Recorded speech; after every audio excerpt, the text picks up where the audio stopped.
আমরা এই মুহূর্তে দাঁড়িয়ে আছি বাংলাদেশের ভাইরাল কৃষক ভাই কবির হোসেন। আমরা এখন তার বাড়িতে আছি। আসেন আমরা তার বাড়িটা একটু দেখাই।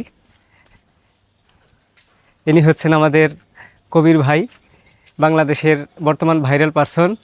আমরা তার বাড়িতে আসলেই যে কৃষি উপকরণ বা কৃষি গাছ ভরপুর দেখতে পাচ্ছি। এই যে আম গাছ, তারপরে এইখানে আছে কাঁচামরিচ গাছ, এইখানে এই যে উঠানের মাঝখানে আছে লাউ গাছ, তারপরে এই যে ডাঁটা গাছ, পাট শাক, বিভিন্ন প্রকারের বিভিন্ন জাতের গাছ আছে।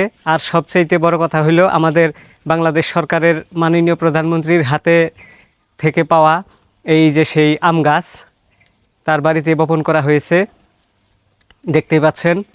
আরও বিভিন্ন প্রকারের ফলস গাছ, লেবু গাছ সহ আম কাঁঠাল সব ধরনের গাছ রয়েছে। এই যে দেখেন ফুল গাছ সহ নানা ধরনের গাছ এখানে আছে। উনি আসলেই প্রকৃতপক্ষেই যে একজন কৃষক।